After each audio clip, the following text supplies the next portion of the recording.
नमस्कार नमस्कार. नमस्कार शर्मा सर. नमस्कार Rajesh sir. Num-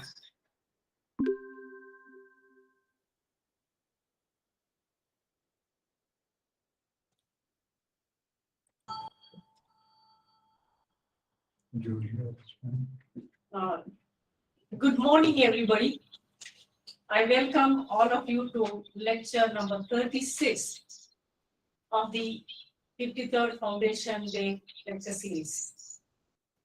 I hear an echo. One moment, sorry about this.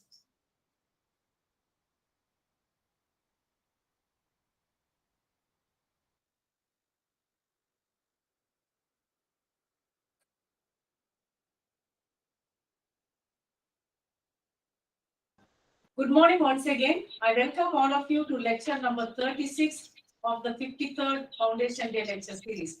This is the last lecture in this series, and we are very honored and privileged to have our founder director, Professor Debi Prasanna Pattanayak with us.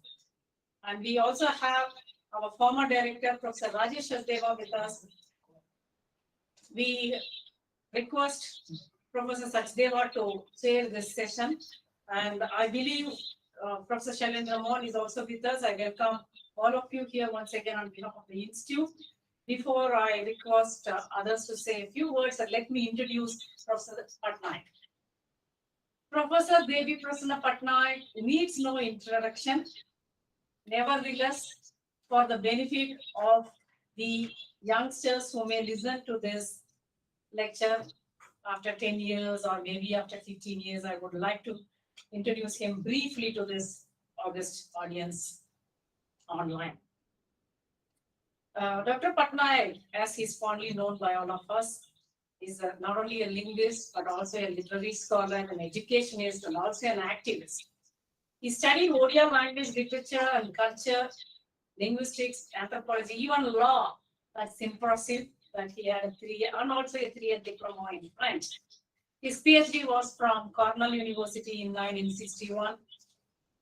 Interestingly, he had a linguistics major with anthropology as minor and applied linguistics as also a minor. As some of you know, his thesis was one of the first of its kind on comparative historical linguistics. He worked on the reconstruction of Odia, Assamese, Bengali, and Hindi.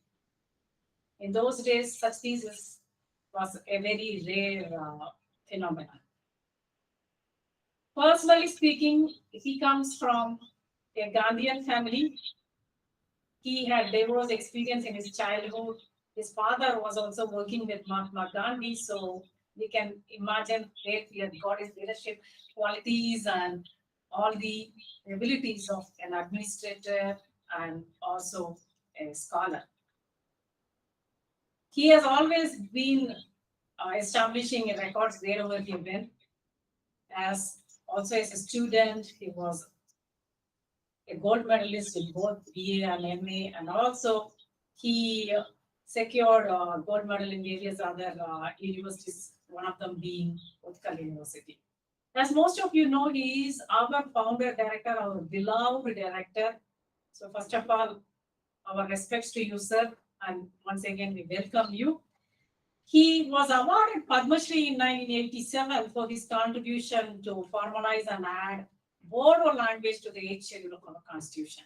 He also took a major role to acquire Odia language to the status of classical language. He is an institution maker and an institution builder. He has been responsible for the establishment of several institutions in our country. Right now, he is the chairman of the Institute of Odia Studies and Research and also the Chancellor of Centurion University. With these few words, I once again welcome you on behalf of our institute, and I will be very happy if Professor Shailendra Mohan, Director CIL, says a few words. Following that, Professor Sachdeva will say a few words and open this session. Thank you. Professor Mohan. Yeah, thank you, Professor Uma. Somehow there is some link problem, but anyway. Namaskar. Welcome to you all. Honorable Padma Shri Professor Debi Pattanayak, Founder Director, CIL Mysuru, today's guest of honor. Professor Rajesh Sachdev, former Director, CIL Mysore.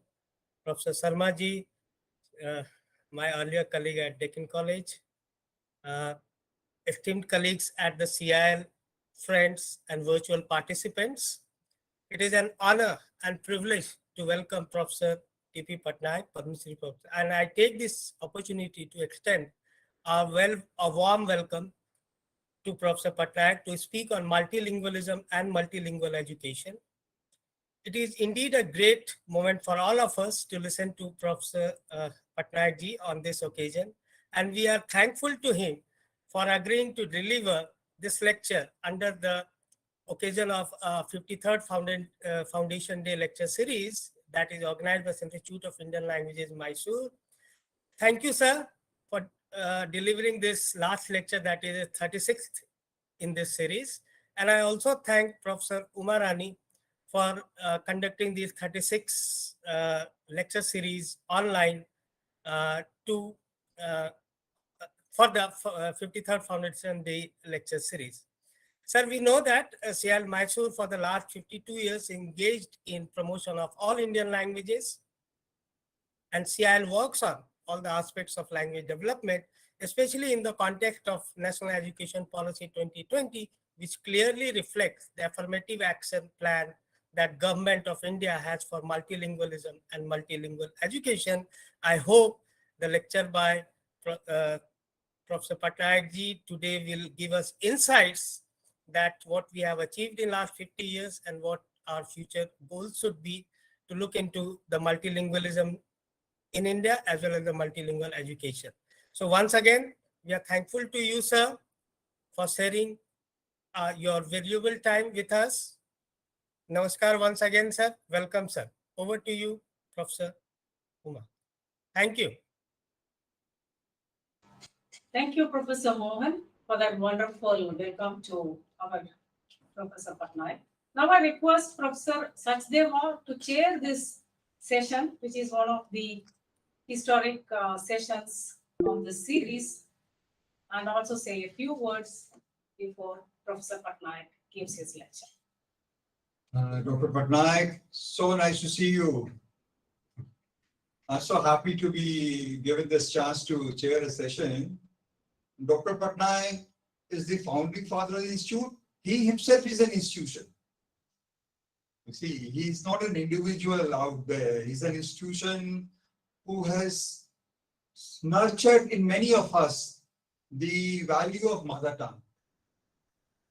For him, the idea of thinking of a multilingual world in which primacy is not given to mother tongue is meaningless. He says that you cannot think of any forms of education or multilingual which does not give primacy to the mother tongue, because that is the one which you have been given, and that is the one which you have the right to nurture into your beyond. So Dr. Pattanayak is wedded to that view. His views are recognized. He has worked on diverse things, and he had this whole vision of making language as a part of research, interdisciplinary in nature and multidisciplinary in approach as well. He would encourage people to come from psychology, sociology, education, folklore, culture, everything, statistics. He brought all the perspectives on language because he thought that language was the place from where you draw all the conceptual world, and different disciplines can all work in unison to take the case of languages. So I'm very right that Dr. Pattanayak is having the last word in this series, because this is the last lecture series. So Dr. Pattanayak has the right to have the last word on what are his views, and all of us must listen intently to every word that he says and whatever he has to say, because this is for going to carry meaning for the generation beyond. Anybody who's talking of designing multilingual education must listen to Dr. Pattanayak in all that. Anybody who chooses to ignore his views will do a futile job of things, as far as I'm concerned. So I think Dr. Pattanayak, I'm waiting very keen to. I know you have so many awards. I can keep mentioning the list of right from Jawaharlal Nehru Fellowship, Literacy Award, your Padma Shri, your Assam Sahitya Sabha Saman, your Asiatic Literacy Award, all those things from various organizations. But you are the most known name for us, and you have been truly like a founding father for the institute, and you have brought so many people to us. We had the privilege of serving with you and serving the cause of Indian languages, and we are still so inspired by your presence. So I hope, sir, you will now begin your things. If I have something to say towards the end, in summing up anything that you have to say, I'm sure you will speak by yourself and we'll have nothing to do. So we're looking forward to listening to every word of yours, sir. Thank you so much. Thank you, Professor Sachdeva, for these lovely words. Now over to our star speaker of the day, Dr. Pattanayak.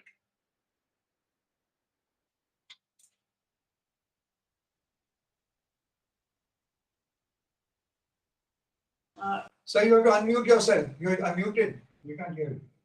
We can't hear you. We can't hear you, sir. We can't hear you. Sir, unmute please. Pattanayak sir, unmute. Sir আপনার মাইকটা on করুন please sir.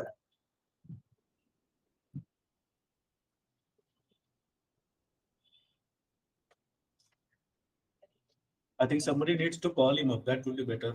I think he has gone to call someone to fix the mic.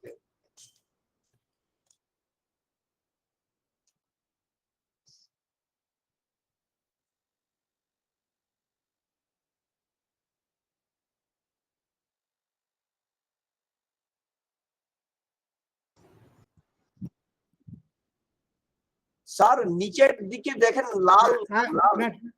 ঠিক আছে, এখন শুনতে পাচ্ছেন? Now we can hear you, sir. Please continue. Now we can hear you, sir. Please start. Thank you. Thank you, Dr. Satdev and Umaji, for the kind words you have spoken. I am thankful to Professor Sailendra Mohan and Umarani and Rajesh Satdev and all of those in the CIL who have decided to invite me for the 36th lecture. I'm grateful to all of you. I thought that the best thing to speak about is multilingualism and multilingual education. That is because when we look at the country, whether it is in the area of education, administration, or mass communication, language seems to be neglected. Although lots of people are making lots of pronouncements, there is so much of difference between pronouncement and implementation that I think that there should be some discussion about this subject. Now I'll tell you something briefly about the abstract which I had given. It is presumed that speaking 3 or more languages makes an individual or community multilingual. Similarly, teaching 3 or more languages is multilingual education. It must, however, be remembered that quantum of skills of different languages depends on the need and the context of use. The monomodal West recognized bilingualism in 1961 and multilingualism in 2010. They concluded that a child learns the grammar of the mother language by the age 4. The experience of the multilingual world proved that a child learns a relatively complete grammar of one language and partial grammar of rest of the languages by the age 5. Learning languages is a continuous process. Learning languages in a multilingual context is not merely learning the grammar of a language, but bridge building among languages and between languages and environments. Therefore, teaching methods and material production between dominantly monolingual and multilingual contexts are bound to be different.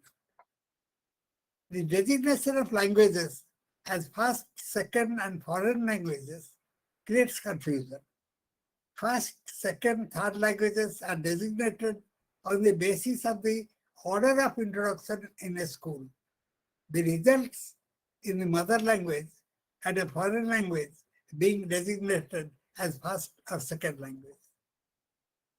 Multilingual education doesn't mean leaving one and moving into another. It means leaving one and on the basis of learning another. This way, different languages become linked in a chain.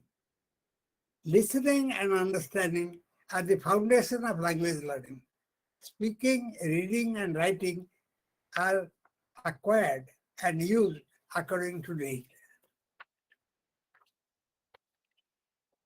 I think we should know, everybody knows this, India is a multiracial, multi-ethnic, multilingual, and multicultural country. Diversity and plurality are the foundational logic. Creation of language is coterminous with the creation of humankind. In the creation of family, community, village, city, state, and the country, language plays a significant role. Mother language and multilingualism are not a matter of choice, but matter of social equality, fraternity, justice, and human rights. Colonization, globalization, liberalization, and modernization through a transition from welfare economy through capitalist economy to corporate economy have been problematic in the third world context, as they demand homogenization rather than nurturing diversity. It results in the elimination of indigenous languages and indigenous cultures. One of the fundamental factors of multilingualism is that it creates its own image, its own identity. It develops respect for one another. It recognizes diversity and recognizes and respects human rights. It recognizes the right of one language is not contradictory to another. It does not utilize two languages for the same activity. The time and place for the use of a language in a multilingual context is automatically selected. The four language skills, listening, speaking, reading, and writing, each with understanding, are distributed according to need. In the multilingual context, the percentage of listening, speaking, reading, writing may be different for different languages. Multilingual education is such a curriculum, such a teaching learning process which builds bridges among languages taught and learned. It is not having one language and moving into another. It is linking one link with another in a chain. It is capacity building in the language known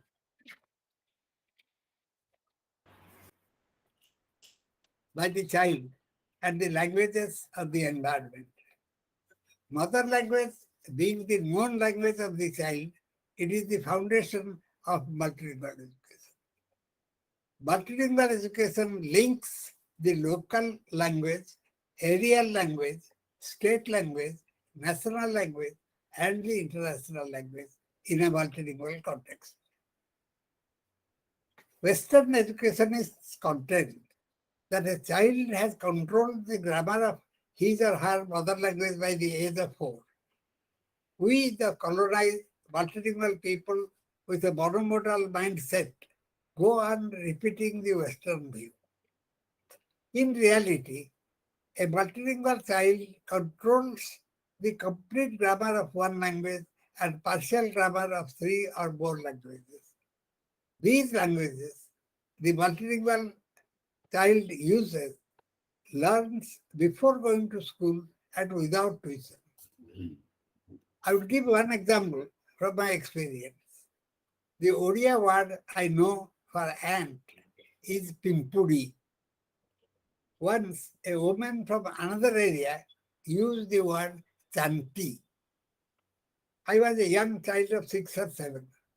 I asked my mother the meaning of Chanti. She said it is another name for Pimpudi. I asked, each object has one name. How come this one has two? My mother made me sit and asked what I drank in the morning and evening. My answer was Okara, milk. She asked me what was used by a Brahmin family with whom we had relation. And I said they use khira. Then another group uses dudha. And another use goras. Another use nityami, which I knew and understood, but seldom used. This was my first formal language learning. Later, when I learned that mother is the first teacher and the family and the environment is the first school, I was thrilled. A trained teacher is the first necessity for language teaching and learning. The teacher must know what a language is and the structure and function of language. The teacher must know the language of the child and that of the parents. The teacher must know that change is the only constant of creation and language is no exception. Diversity, multiculturalism, and multilingualism are natural global phenomena. The teacher is the extension of the mother and the family.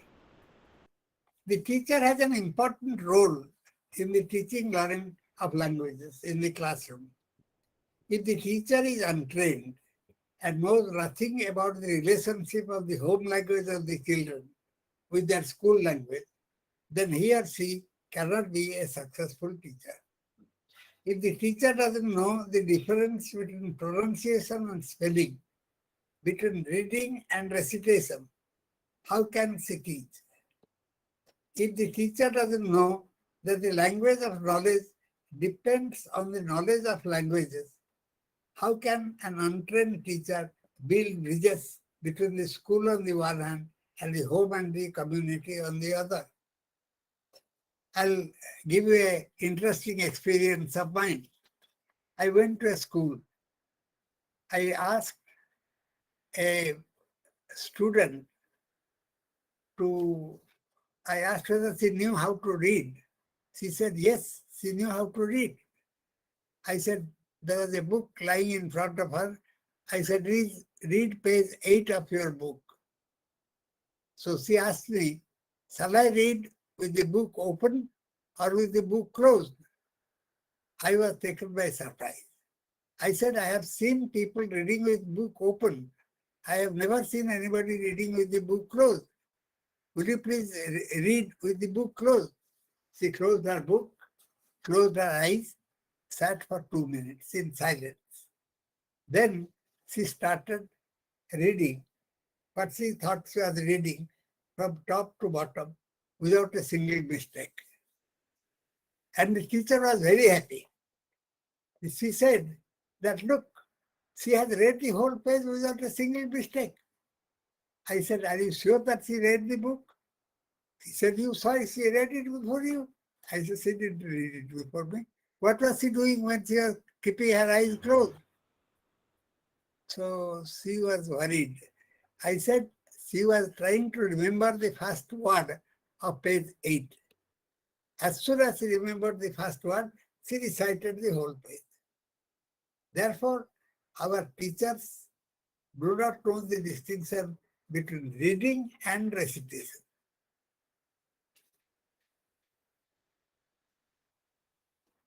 In a rural school, the teacher was teaching spelling in an Odia class. She wrote Theli Cheli means a goat. Cheli. She wrote Odia characters Ekara, Cha, Ra, Raswaikar. So she said, repeat. Cha Ekara Se, Ra, Raswai, Li. 5 times. Everybody repeated it 5 times. Then she brought the picture of a goat and showed it. He says, now read the word and tell the meaning. So they said, Choy karase, Ra se li, cheli. One child said, Choy karase, Ra se li, bakuri. The teacher was angry. He says, what is bakuri? She says, what is cheli? You said, I do not know what is cheli, but I know what is bakuri. In my community, we say, call it bakuri. Therefore, the spelling, pronunciation, and recognition of letters, these are things which the teacher must know if he or she has to be a successful teacher.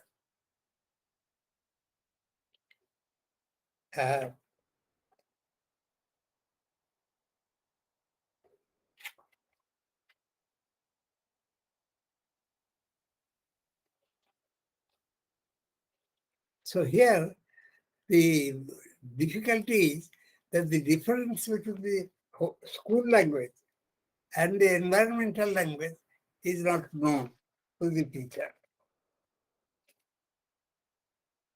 The textual material plays another important role in the schooling of the child. In a tribal school, a child read a line from the textbook. Sarojini gave a gift to her friend Binodini on her birthday. She asked, what is Sarojini? What is Binodini? What is a gift? What is a birthday? To my query, she replied, her name is Serango. Her mother's name is Rabi. The names in the textbook are unknown to her.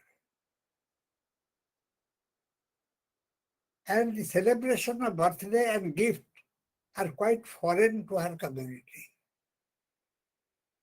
Therefore, I was looking at the MLE book of Madhya Pradesh yesterday of class 1. To my great surprise, I found that they are translation from Hindi to Odia rather than from Odia to Hindi.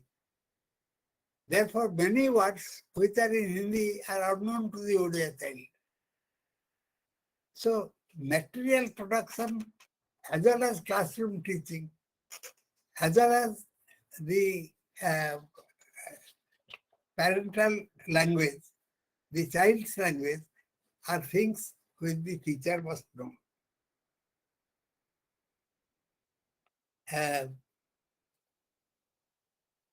In another school, so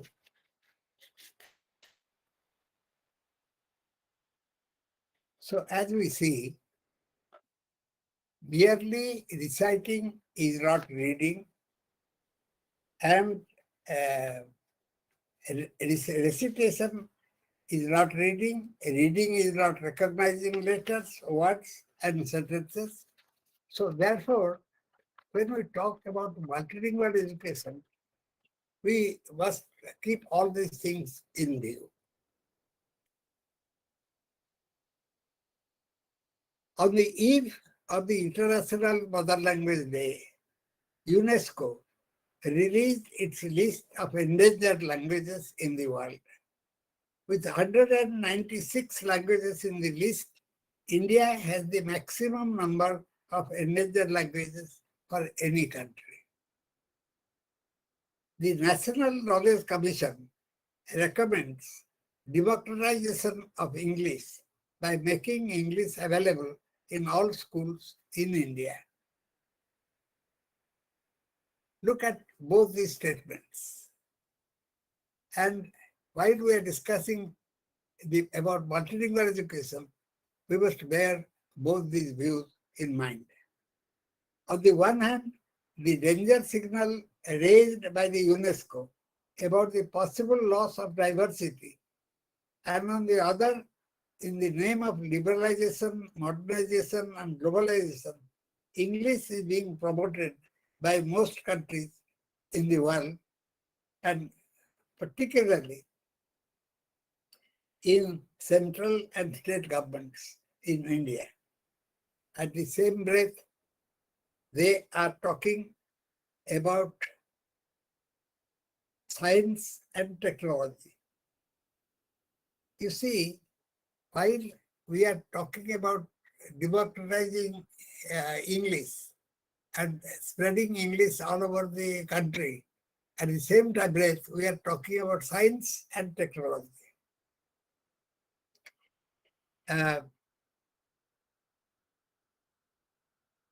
Without understanding that science is universal, while technology is culture sensitive. Appropriate technology results when science interacts with society. And science can interact with society only through language. If the society has more than one language, then technology through one language is not going to spread technology all over the country.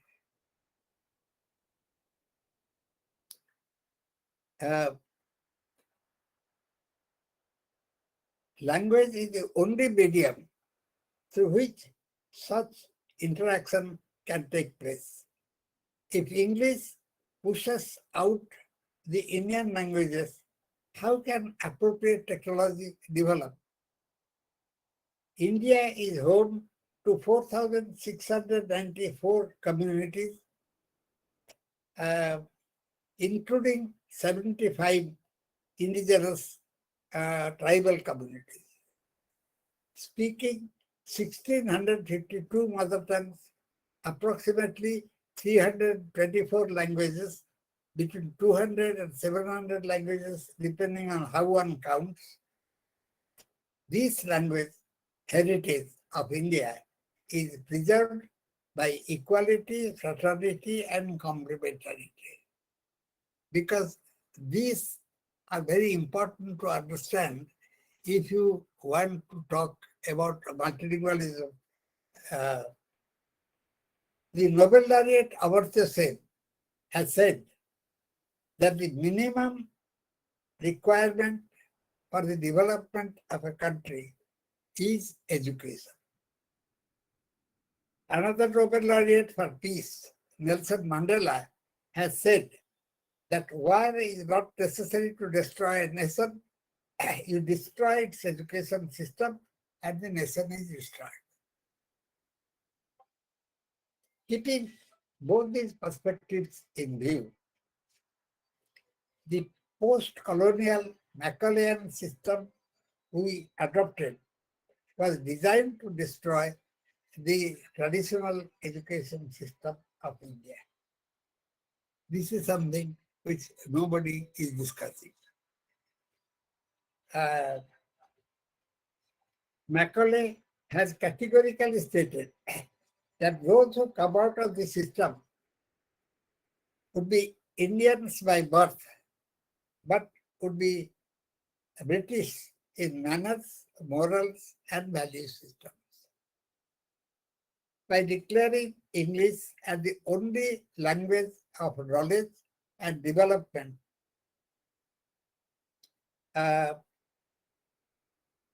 he intended to destroy the multilingual foundation of Indian culture.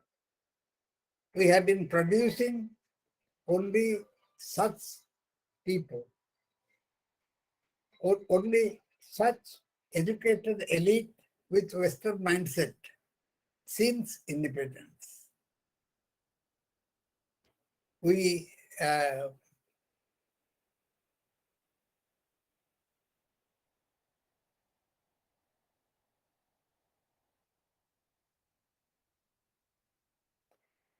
failed to declare our education system multilingual. See, although our environment, our culture, our society, our family, everything leads us to multilingualism. Still, we have not yet been able to declare our education system multilingual. What is of interest is that we have so many education commissions which have been established from time to time. But what is surprising is that no commission has thought of the failings of the earlier commission or the shortcomings of the earlier commissions, and have not discussed why, if something was not implemented, what is the reason of non-implementation. Even Kothari Commission's recommendation for a single school system all over the country was never even discussed. Therefore, as I have been telling, there is a lot of difference between pronouncements and implementation.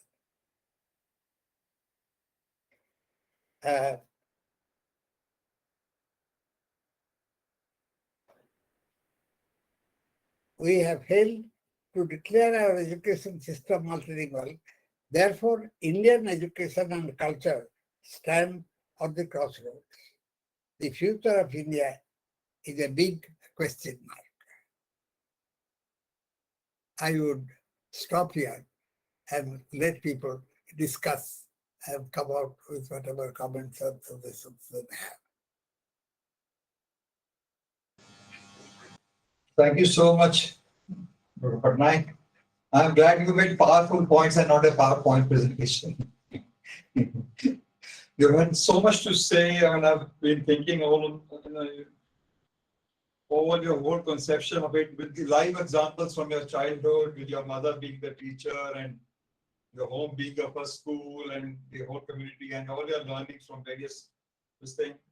You've also made us realize that the idea of endangered languages is because of the dominance of other languages, and especially English has had a role to play in this, and the kind of importance that we give to it. I remember, sir, traveling in Bhubaneswar when I came last and met you as well.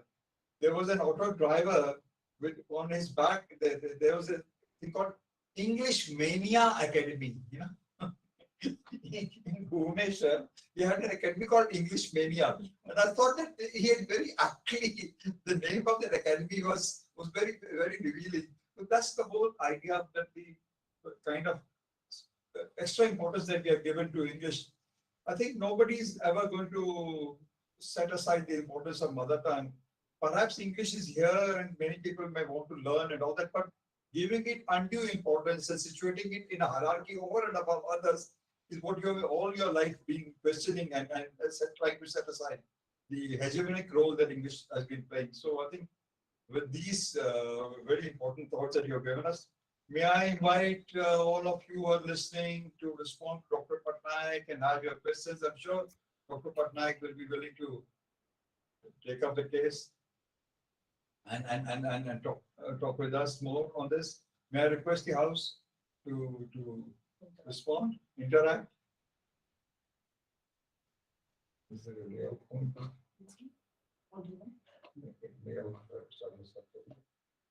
Some of the places.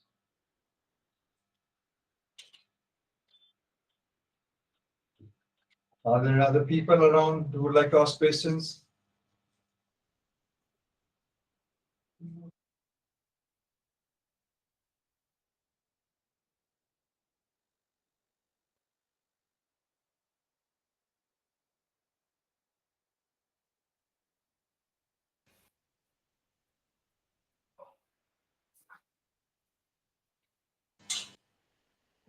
So may I ask if anybody has questions for Dr. Pattanayak? He has given us a feel of being what are the challenges that grip us. I think Professor Gyan Sundaram has a question. Sir, please.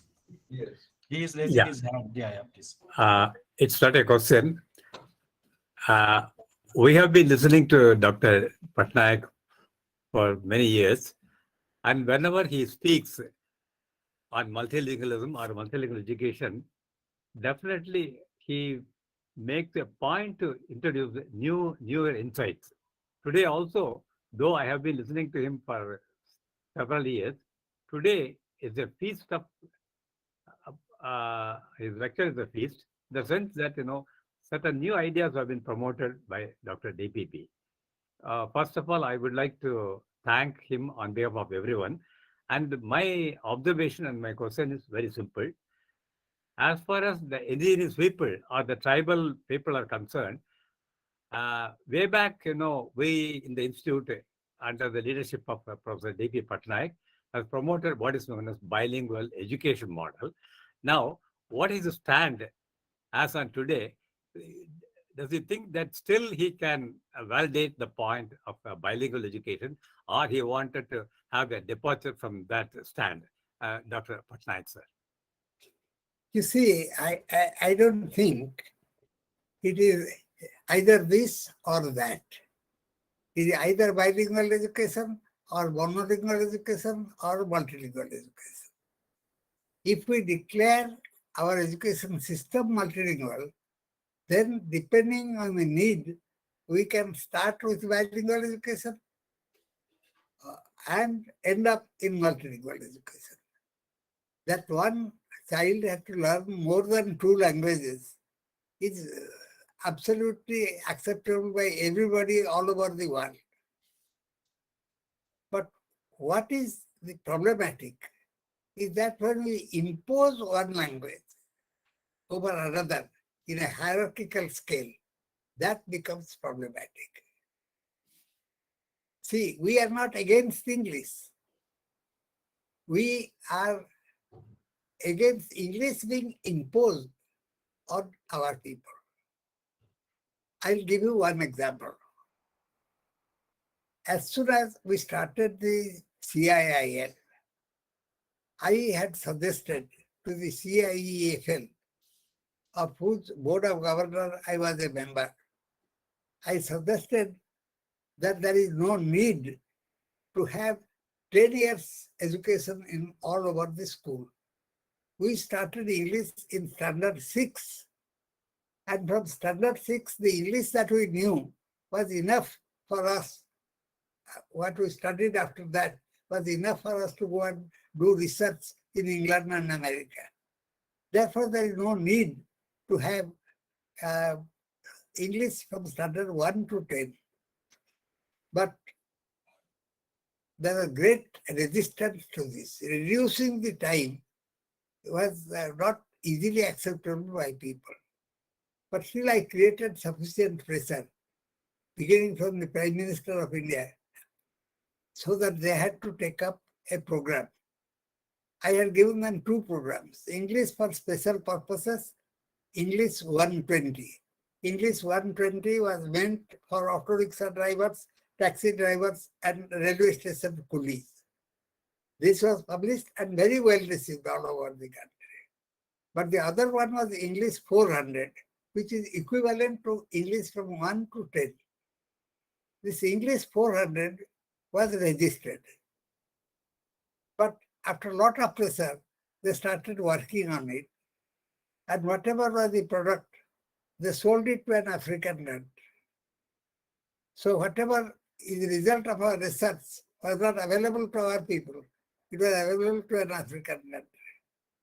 After I kept on pressurizing, finally it was published in India.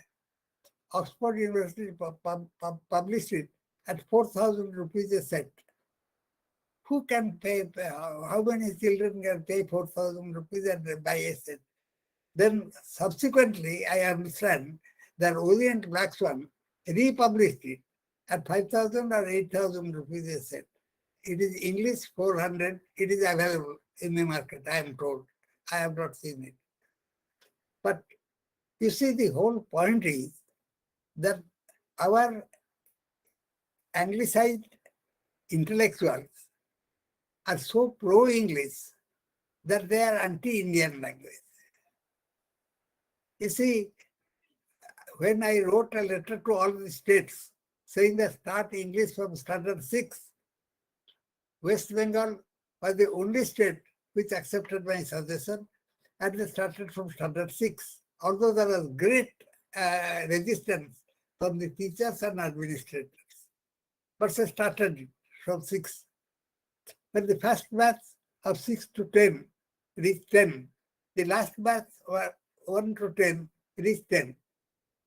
I suggested that you compare both the results. And everybody was very happy because they were so sure that 1 to 10 will do better than 6 to 10 that they immediately undertook a comparison. What was the result? They are all surprised that the results were comparable. 1 to 10 and 6 to 10, the results are same. Would you believe that Kanti Viswas was the education minister of West Bengal at that time? He called all the senior officers and asked them to give a copy of that report to me. The copy never saw the light of the day.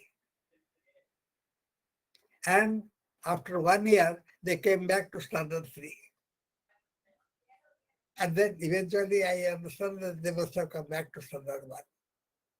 So this is the situation against which we are fighting. We are not fighting English. We think that English is one of the languages which is needed by Indians. Even Gandhi said that. But people have forgotten Gandhi, but we should not forget our own children.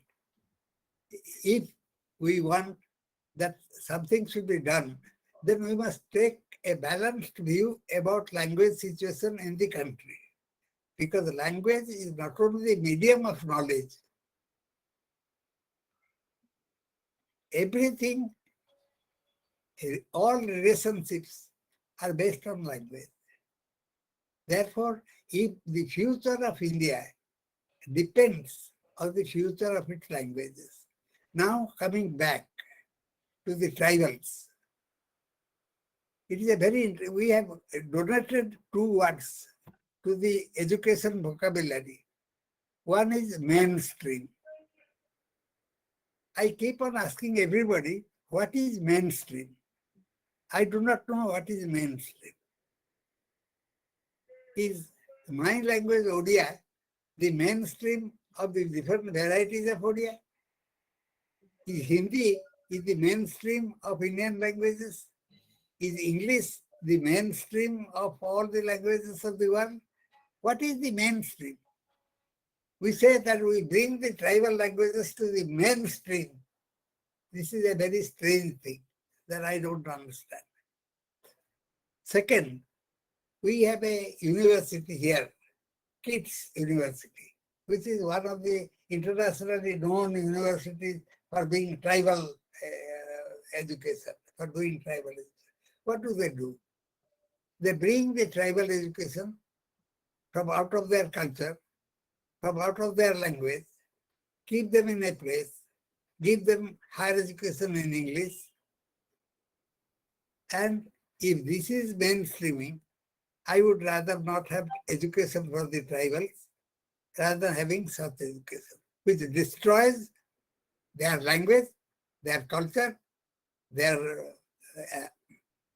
entire surrounding. Therefore, what we need now is a balanced view of language. Let me tell you that India doesn't have a language policy.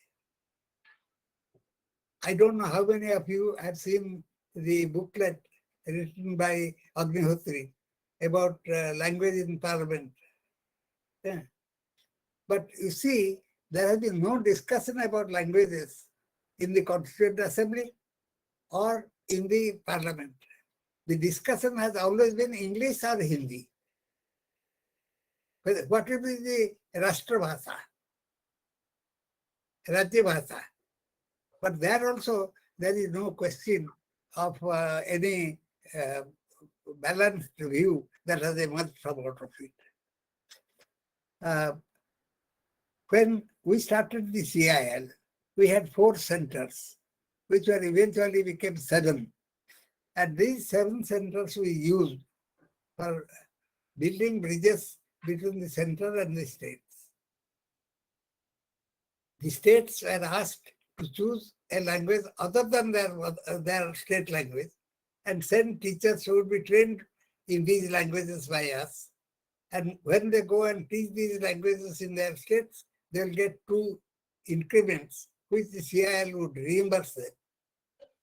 So all this was done. That is because our aim was bridge building between different language speaking groups. Therefore, somehow there is such misunderstanding in the country about tribal languages and languages in general that I sometimes feel very distressed. I would like to correct one statement that was made by Uma about me. You see, if people take it for granted that the Padma Shri that was given to me because of my work in Bodo language. That might have been in the background of the Prime Minister's office because they had asked me to go and look after the Bodo problem. But the Padma Shri that was given to me was not given to me for Bodo language. Strangely enough, it said that व्यक्तिगत गुणों के लिए आपके समानार्थ पद्मश्री प्रदान करता हूं in either language, literature, culture, or anything. Although in the background, the Prime Minister's Secretary recommended my name for Padma Shri. It was not recommended by any of the states. It was recommended by the Prime Minister's office. That is because they thought that the work that we have been doing is enough to give me, and whatever honors, distinctions I have received are all due to the CIL. It's not because of me. It is because of the CIL's work that people have recognized us and recognized me. Therefore, I think, I hope I have given some light to Gyanasundaram's question. This is enough. I think, thank you so much, Dr. Pattanayak. I think the honors given to you are given honor to all of us. That's very nice to hear. and the other idea, and I think Dr. Gyanasundaram was making an interesting that we all labored over that bilingual education program, actually went and met the communities and taught, did material production, testing, training, and for years we were thoroughly engaged and bringing up a change in the minds of the people engaging with language in those areas. And we met with resistance, we came up with creative solutions. So I think that phase of the CIL with you in the chair and the spirit to take all the communities together, I think it was a very important phase, and it must be recorded for posterity that the work that was done and the work had begun. I think you have also brought in a very important part of sociolinguistic engineering about looking all the time at the context. Don't start making your plans without examining the context out there and all that. And you have also hinted at the cost, so the economic cost of education must also be thought of. You know, people keep discussing political things. They have over-invested into politics in language. We disturb people emotionally when we talk about language, but we're not thought out about the social and the educational and the economics of language education equally. So you made that point about how the English books are overpriced and things and all that. So all those various aspects, if those of us who turn and try to create, design new multilingual education programs, we must work out the cost on different fronts. Well, what is going to cost to the entire society, to the nation as such? Because people are investing too much money into English in some sense and not doing enough for their own languages. So I think that point has been. I would like the others in the audience to say something. Vishwanathan has a question. Is that it? Oh, yeah. Yes. Let's have the question. Vishwanathan Das, you have a question? Now somebody has a question? Anybody? The house is open for all of you.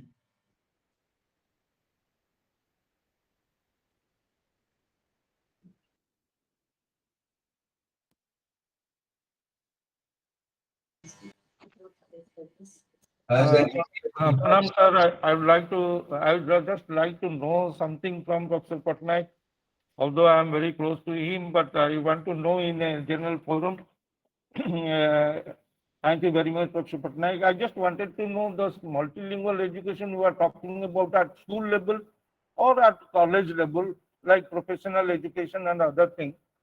Because we find some students from across every state, and those people are coming to learn English or whatever languages, even the subject like thermodynamics or mechanics, they are unable to understand in English. They always shout or request us to explain in Hindi. And recently, in the last year, what has happened? Government of India has taken initiative to translate all technology books. So, what is your view about that? Can we be able to successful if we teach technology subjects in our mother tongue, or Odia or Hindi or Telugu? And what we will do as an English teacher in our class, if we instruct them, can we mix all the languages, what will be understood by the students? Like if someone is not understanding while we teach English, we have to speak little in Hindi to explain them. Professor Pattanayak. I do not know any university in Odisha or in India where there are students from multiple states and multiple nations offering courses in the language of their area. That is, I do not know any Hindi university which offers a special course for outside students, India or abroad. Similarly, in the universities in Odisha, I do not think anybody offers a course about their regional language, number one. Number two, if mother language education is not given from the primary school, then to talk of it at the higher level is meaningless. Because higher level means medium. If a student doesn't know the language, how can he use it as a medium at the higher level? Number three, I would give you two examples, very interesting examples, because I talked to professors of science to find out their difficulty. Recently, I was talking to a Nobel laureate who was visiting Bhubaneswar. While talking, he said that there is no science education in India. I was completely taken by surprise. I said, did you say that there is no science education in India? He said, yes. There is physics education, chemistry education, biology education, engineering education, but there is no science education. So I said, what do you mean? He said, what is the minimum unit of the world? Atom. Although people are talking about subatomic particles, they say that atom is the minimum matter. Through certain chemical processes, the atoms combine and the world is made. Through certain biological processes, the mankind and the animal kind and the plant kind are created, and that is how we see the world as it is. If you do not study physics, chemistry, and biology together, how can you understand the world? Where is science education? So this is one thing. It immediately sparkled my training at Cornell, where it was compulsory that one who does PhD in linguistics must complete MA course in anthropology, and one who does PhD in anthropology must complete MA course in linguistics. While these were experiments in interculturalism, in interdepartmental, intersubjective studies. But where are they? Now, by the name of specialization, we are going on dividing areas into smaller and smaller bits, and therefore there is no total, in spite of all our pronouncement about interpersonal, intersubjective, intercultural, everything, there is no such course in our university. This is number. Number two, I want to answer is this. I asked a professor of biology. I said, biology or zoology or geology, he was teaching all three of them. I asked him, can you tell me something about Newton's third law? So he said, what is your background in science? I said, nothing. So he said, if you do not know anything, how can I explain it to you? I said, if I knew, why should I ask you? I am asking you because I do not know. You tell me, what is there? So he said, if you do not know anything, how can I explain you Newton's third law? So I said, all right, let us keep quiet. We sat silently for 5 minutes. I said, look at the outside. There is no air. All the leaves were standing still and everything was very hot outside. He says, what is there to see? It is hot outside. There is no wind. The leaves of trees are just standing still. I said, all right, all right. After 5 minutes, I said, look again. He said, hey, now it seems there is slight wind. The leaves are shaking. And I said, do you have anything to say about the third law? He said, what is there to say about the third law? I said, what is the third law? That every pressure has its counter and equal and counter response. So wind blew and the leaves started moving. Hasn't it got anything to say? So, see, the whole idea is, once Satyan Bose told me, he said, Pattanayak, if a Bengali physicist says that he cannot teach physics in Bengali, it is not because he doesn't know Bengali. It's because he doesn't know physics. This is what Satyan Bose had told me. And therefore, if these people are not familiar with their language, they are not familiar with their environment, how can they teach science? So that is why, in order to be able to do that, your mother language should be, at the school stage, it should be compulsory. And any other languages can be additional. Similarly, you see, when we started the CIL, one of the first things that we did. I think you have to mute yourself, please. Please mute yourself. One of the first things we did in the CIL was to give 1 crore of rupees to each of the states, linguistic states, to create books of the university level in their respective languages. And this is one of the schemes that we had started. I looked into the Odisha situation after several years. I found that there was great reluctance for people to translate the best ones in the subject. Those who translated, their books did not go into the curriculum because there was great resistance that mother tongue books should be used. Even as the reference books, they were not put in the curriculum. Therefore, the whole project came to a standstill, and even now, the organizations exist, but then nothing has happened about moving, and 75 years have passed. Nothing has happened for moving into the regional languages.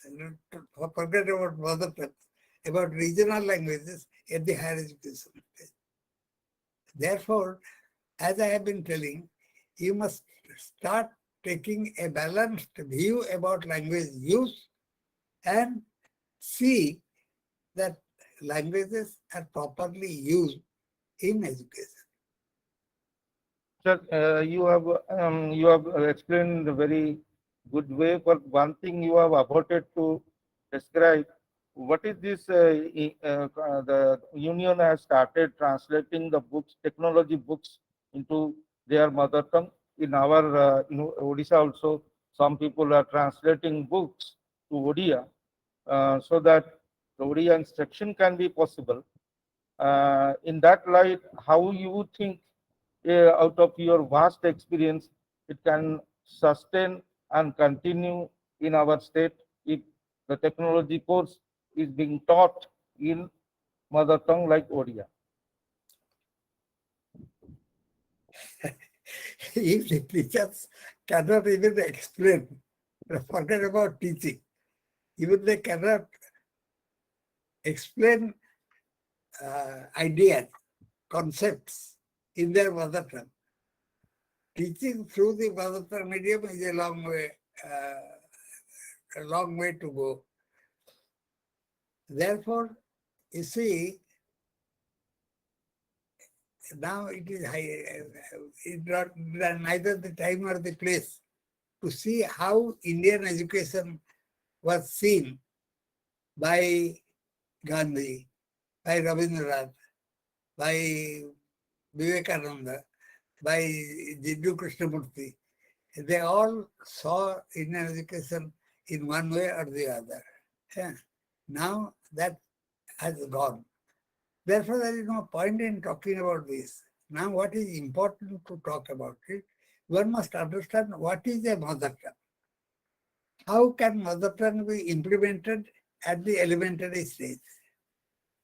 What is the relationship of mother tongue with the environmental languages? How can you link all those things and teach more? See, we started telling our children that learning more languages is a load. At the CIL, we had dispensed with that idea. We had produced a book, Is Language a Load? The CIL had produced a book. So, nobody reads those books. Nobody reads what has happened during the last 50, 60 years. The history of CIL has not been written. Yeah. And the CIL, whatever has been started, there is nothing, no language program in the government of India. I met C.N.R. Rao after 40 years. He had come to Bhubaneswar. People asked me to go and say hello to him. I said, what is he wasting his time and mine? I said, no, you must go. So I went and I said, Dr. Rao, my name is Debi Prasanna Pattanayak. Do you remember? So he looked towards me and smiled and said, how can I forget you? You and I together gave the first computational linguistics course in India. So we gave the first computational linguistics course in India. We had started the production of language laboratories in the country. Language laboratory was never produced in the country. They were being imported. With the NCERT, I called a meeting of the NCERT, the BEL, the 2 or 3 other companies, and finally BEL took over production of language laboratory. And eventually it came and went on. I gave up. So lots of things. Similarly, TDIL was another organization which we set up.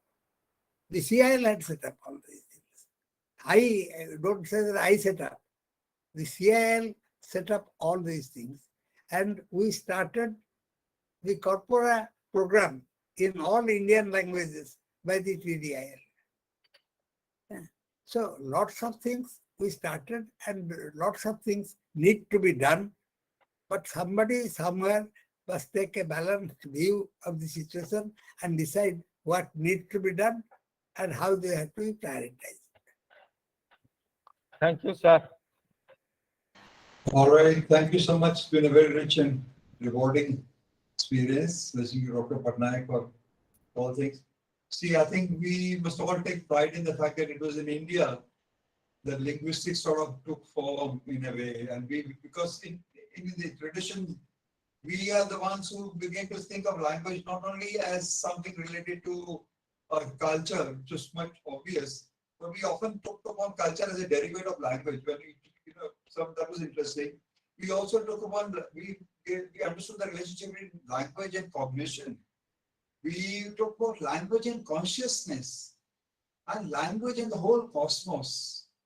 You see, the kind of old school thinking, if you read all our ancient texts, many of them give you a very enlightened view, which will stand even contemporary debate. Many of them will be well rooted in the kind of things that are being discussed today. So the entire relationship between the whole process of creation, the place of language in it, and what we have to say. So, and yet it is here that we are talking of the languages still remaining underserved because we have not moved and drawn upon our own things. We have also not seized upon the opportunity of today where there is technology and other things which can assist us to draw on our ancient wisdom, draw on our work that we are doing, and then use the technology to redesign, reseparate, and for different social contexts, come up with more and more interesting programs, which will not really remain experimental, but will set up actually some things, standards of paradigms where others can help and grow. So linguists obviously have a role in shaping education and becoming partners to it. And the issue that we all have taken across the board, different linguists can play a more important role in language education in shaping the forming. And I think we should all draw inspiration from Dr. Pattanayak. He himself is there and he has been guiding us. So I think all of us should see that thing and perhaps serve Indian languages more and more at different places. And I think this is the time, the new education policy or the old one, because as Dr. Pattanayak said, the new ones don't read the old ones. The new commissions come up, they don't bother to find out what was the old. What is the continuity across the different education commissions? Where does the commitment to mother tongue stand? How the new, whether the three language formula or the flexible three language formula or the other language? What are we drawn upon? Are we giving a tokenistic show of the fact that we want to commit to multilingual, or are we genuinely striving? And is it the fact that when we become multilingual, our entire nature of cognition changes? Is it the case that our conception of the whole cosmos begins to take a different feeling in us? What does our inner world, how does it connect with the external things? So there is a lot to be thought and researched and brought into focus, and linguists must not sort of set aside that. Thank you so much, Dr. Pattanayak, for having you. I think the 36th lecture is a big success. Your presence is there, and I'm sure those of us who have been here listening to you firsthand would have thoroughly enjoyed all the things that you had to pour us, along with all those various anecdotes, all those different people that you bring in. So your lecture is never about a topic. You bring in history, you bring in people, you bring in institutions, you bring in so many of those your past experiences, and we draw all of it. So it's always a very enriching experience. We all feel enhanced after listening to your lecture, sir. Thank you so much. It's been a pleasure. Is there any other query that you have, any questions that you might want to ask Dr. Pattanayak? I thought that Dr. Pattanayak has added this in. Also, I feel guilty, we should not tire. Like, he's like a father to us, and so we don't want to overtax his health. But nevertheless, if you have a question, if Dr. Pattanayak would like to answer that, go ahead. You ask. Though I've done my bit. Would Uma like to have a word and say something? No, then? nothing, yeah. So, not a word. I mean, it is, of course, very, very rewarding and enriching experience to listen to Professor Dr. Pattanayak. We have 4 generations of people here, and Dr. Pattanayak is our grand guru. Personally, for me, a grand guru because Dr. Rajeshri is his student and I am Rajeshri's student. So it was really like every time tell Dr. Pattanayak, each time I meet you or listen to you, I learn something new. I think that will be echoed by many of us listening to you today, because every time we get something new from you, you make us think and inspire us to take new research and contribute to whatever work we are doing wherever we are, like in our case to the CIL and to others wherever we are working. So thank you very much for enlightening us as always and being a role model for many of us to do something for Indian languages, especially in linguistics and language education. I take this opportunity to thank you once again on behalf of the Central Institute of Indian Languages, on behalf of Professor Venkatesh Murthy, who started this series, and Professor Sharendra Mohan, who allowed us to continue this series, and Professor Sachdeva for always being with us like a family member and extending his support. And I thought like none of us have the quality or anything to chair Professor Pattanaya's talk. So I requested Professor Sachdeva to be with us today. It was so kind of him to come over and join us. I must thank you for inviting me. Anyways, You gave the privilege to me. yeah, thank you for that. And it is indeed a historic moment for all of us because this, as most of you know, this lecture series will be in the digital archives of CIM forever. And if technology changes, we have to get it converted after 20 years or so. So the future generation would like to listen to not only Professor Pattanaya's talk, to all these 36 lectures, which were gems in many of the opinions and feedbacks we have received. So I take this opportunity to thank Professor Venkatesh Murthy, our former director, who motivated us to conduct this lecture series, which we started on July 17, 2021, and now we are going to celebrate the next Foundation Day in a few days. July 17th is approaching. So like Professor Sachdeva said, who else can be the last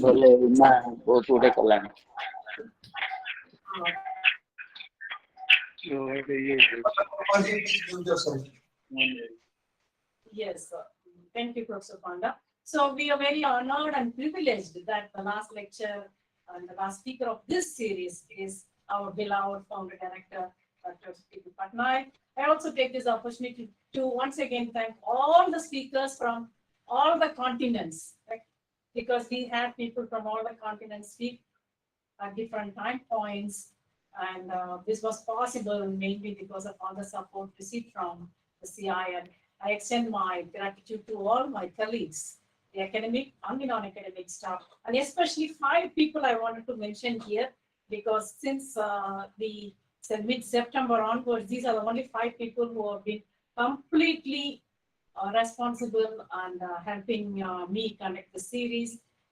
Sarvanan from making the beautiful posters, Manohar Sham for monitoring many things, Nancy Thomas for making it on the web, Tejas Pawan, who are the part of the technical team. Without them, this lecture series would not have happened because we are able to reach many people because of the technical support. And last but not least, I thank each and every one of you, and mainly some of our colleagues who helped me moderate a few sessions, the academic staff, and all other people, audience.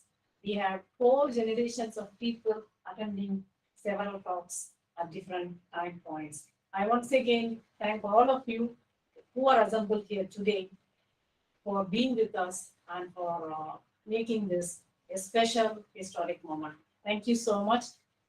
Dr. Pattanayak, do you want to say a few words? I think we should all say thank you to Uma herself, because for the whole 1 year she's been championing this cause. She has stood with us, not allowed the COVID and other situations to come in the way of the growth of the institute. She's brought people from across the world, well-meaning people. And I think the discourses they have churned out over the 1 year shall go a long way in nurturing the fields of knowledge that this institute has always cared about. So a big hand to Professor Uma for her grand show for the whole 1 year. Yes, sir. Yes. On behalf of the Central Institute of Indian Languages, on behalf of our staff of the CIL, administrative and academic, I'll heartfully thank to Professor Umarani Papuswamy. This is a great privilege for us. She's extended her cooperation to all of our staff. I feel very proud on that such a way she's extended her cooperation as well as academic as well as administration also. I feel very proud on that. Thank you, Professor Uma. Yeah, thank you for your personal remarks, but I take it as the duty of CIL academic person, and it's the institute that has organized this. Nevertheless, I am humbled by your words. Thank you so much. Before we close this session, does Dr. Pattanayak want to say something? No, only I wanted to say thank you. Thank you, Uma. Thank you, Rajesh. Thanks to the director who is absent, but he is in Varanasi. He telephoned me yesterday.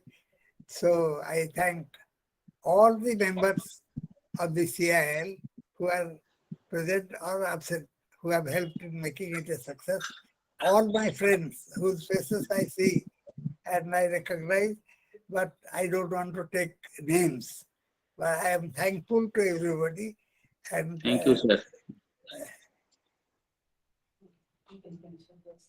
All right, so thank you everybody for giving. Wonderful. Wonderful. 1 year. Dr. Patnayak's lecture was the fitting review to this entire 1 year.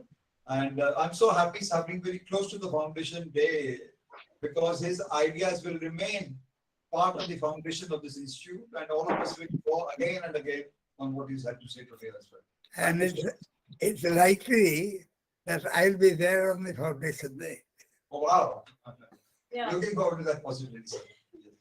Thank you. You're always welcome here, and it will be a great pleasure to see you in Mysore.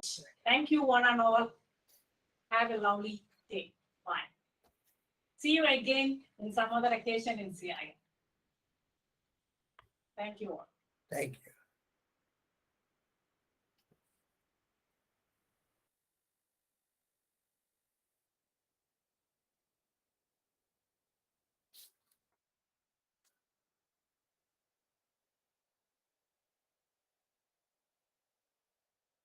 Now declare the meeting closed. So we declare the session as closed, and Dr. We again record thanks for Dr. Patnayak and all of you who have been here. Thank you. Thanks.